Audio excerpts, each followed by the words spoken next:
So, but there's a different viewpoint, I think, that comes out of the Marxist perspective, and I'm going to talk to you about Marxism and postmodernism, both of which I regard as variant strands of the same ideology. And as I said, I'll define why I think they're ideological. And the thing that strikes me so clearly about the Marxist perspective is that the finger is always pointed at inadequate social order as the root cause of suffering. And that just seems to me to be, I don't know, it's so naive that it's difficult to understand why people can possibly fall for it. Maybe it's partly because there's some hope embedded in it, right?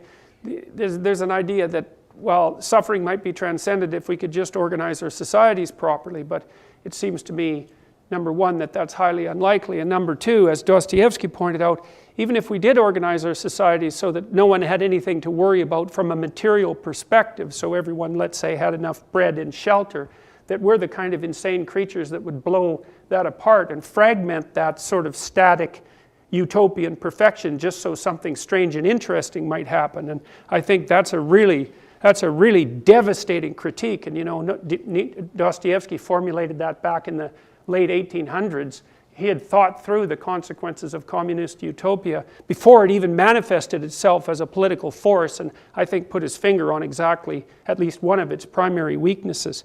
So, you know, if we were delivered from suffering, it's not necessarily clear that we would be happy about that, because one of the things that does characterize human beings is this intense desire for experience that transcends the normative, you know, and people will go out and look for difficult things to do just for the sake of doing difficult things. They climb mountains and they engage in extreme sports and they put their lives in danger, and there's no technical reason for that, and it doesn't seem like a very intelligent thing to do from the pure perspective of self-preservation, but we're certainly capable of it.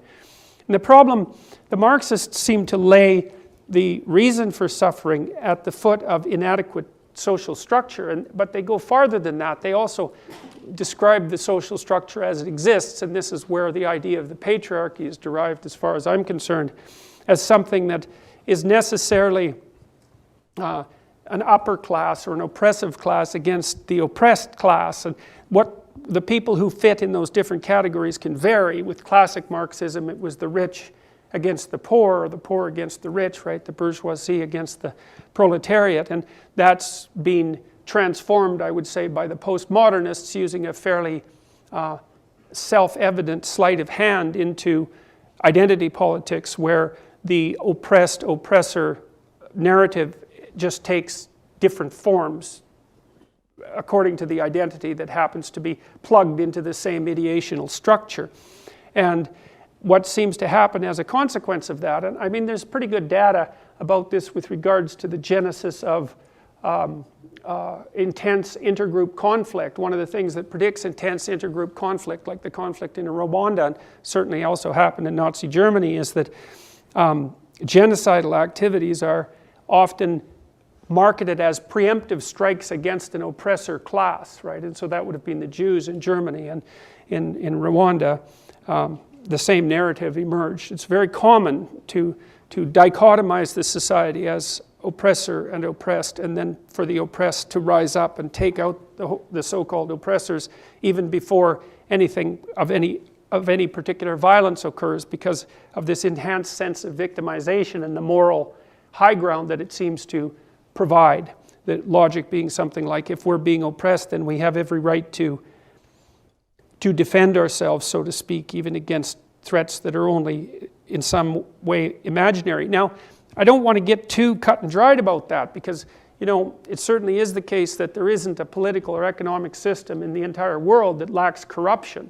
And so the idea that the social structure is in part corrupt enough so that everyone who is embodied in that social structure doesn't necessarily have an equal chance to manifest their gifts, say, and rise to the top is certainly true, because human beings are completely incapable of producing perfect social structures for a variety of reasons. Our own blindness, the fact that we inherit structures that we don't really understand, that are all demented and bent in one way or another. And so there's always an element of truth to critical claims that if we just got our act together better from a social perspective, that everything would be more fair and just. But to say that is not to simultaneously justify the claim that all the reasons that human beings are suffering and that life is unfair and unjust is because the social structure is corrupt and oppressive, right? You got to think in multivariate terms if you have any degree of intelligence at all. And for any complex phenomena, there's generally a multitude of causes, and they are not easy to differentiate. I mean, that's partly what social scientists do, is to take a look at a complex outcome, suffering certainly being one of those, and to look at the potential contributors of a multitude of factors. Now, it's very difficult because those factors are not easy to categorize and they overlap and so on and so forth, but you have to be pretty,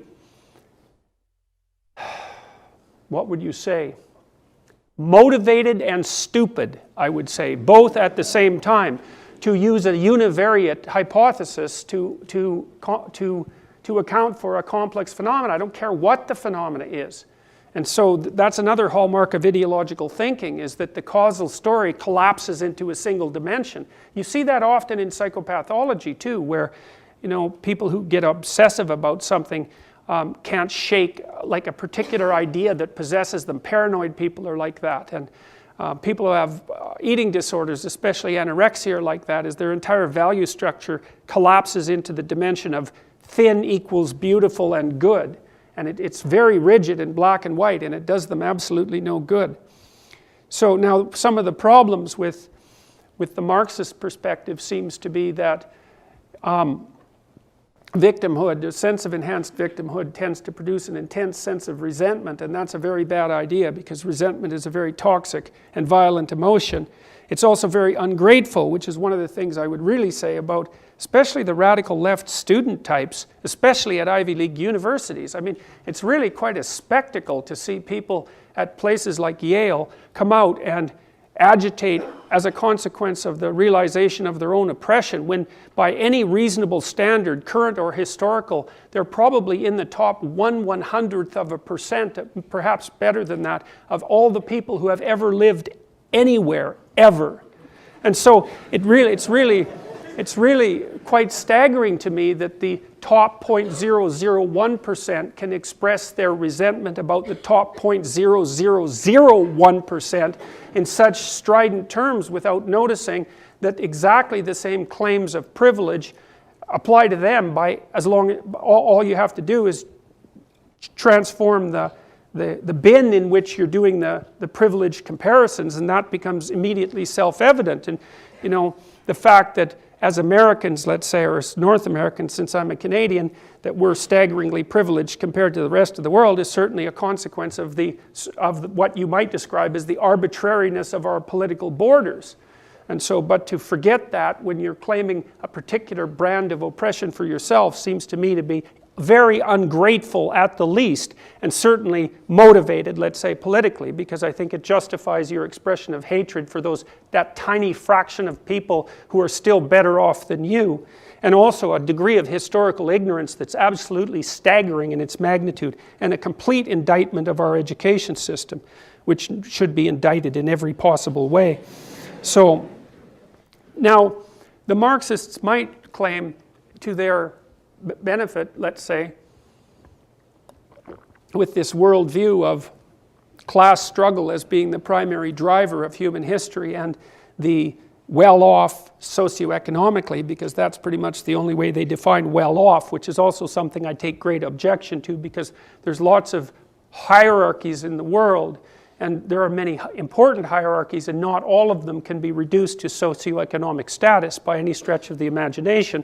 Imagine if you were 80 years old and you had $20 million, you know, you might be perfectly happy to get rid of all that money if you could be 18 again. So and you know, one of the best predictors of wealth in North America is actually age, because you know, young people haven't actually had much time to make money, whereas old people have had quite a bit of time, but the problem with being old and rich is that you're still old. And that actually turns out to be quite a serious problem, because no matter how rich you are, you eventually die. And so the money has a very delimited effect with regards to addressing the fundamental problems of the suffering of life. And we know perfectly well from the empirical perspective that once you have enough money, so that the bill collectors aren't chasing you around, essentially. Something like the beginnings of a middle class existence, or maybe the upper end of the working class, then additional money has absolutely no bearing whatsoever on your psychological well-being. And that's actually an indication of the limitations of material comfort, let's say, as a medication for the suffering that's attendant on life. It's another thing that's very weak about the Marxists, and I think very interestingly contradictory, because they're very anti-capital in their structure, but they're so damn materialistic that it's absolutely mind-boggling, because the Marxists are actually more convinced that money is useful than most capitalists, as far as I can tell, because they believe that money is in fact the solution to all life's problems. The problem is that just the right people don't have the money. And I think that's a staggeringly naive perspective, because there's many problems in life that money just cannot solve, and there's a fair number of them that it actually makes worse. So anyways, having said all that, you could also still make the case. I used to work for a socialist party in Canada when I was a kid, about the time I was 14 till the time I was about 17, before I figured out what was wrong, not so much with socialism per se, but with ideology per se. And I actually admired the socialist leaders that I had the fortune to be introduced to, because at that point they were very much voice for the working class, a lot of union leaders and people like that, you know, so they're classic democratic socialists on the labor end of the distribution. And it's absolutely necessary for labor and the working class to have a political voice, something the Democrats might keep in mind. So, and maybe they wouldn't lose their elections quite so frequently. No, I really think it's appalling, you know, because it's necessary for the working class to have a political voice. So, and to have that transformed into identity politics is a real catastrophe. Anyways, I think that the people that I met, many of them were genuinely concerned with the problems of the working class, and, you know, more power to them. And so I think there are people on the left who genuinely are trying to make a difference for people who could use a fair shot at opportunity in life. But at the same time, I noticed that a tremendous number of especially the lower end worker, party worker, protester types were more peevish and resentful than good-hearted and kind. And it was about that time that I came across George Orwell's famous critique of left-wing thinking in the UK, in a book called Road to Wigan Pier, where he basically made the claim that the socialists that he knew, especially the middle-class ones, didn't give a damn about the poor, they just hated the rich. And that is something worth thinking about for a very long period of time, because hatred actually turns out to be a very powerful motivation.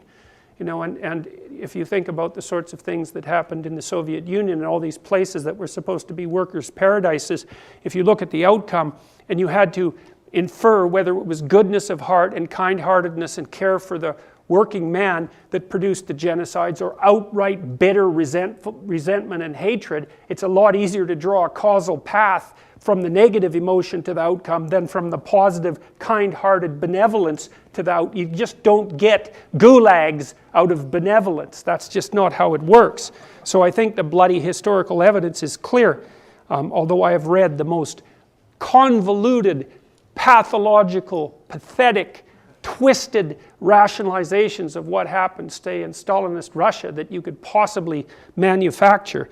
It's as if a stack of corpses that would reach halfway to the moon isn't enough evidence for the pathology of a certain form of belief. So, well, some people can't be convinced by anyone's death but their own, I suppose.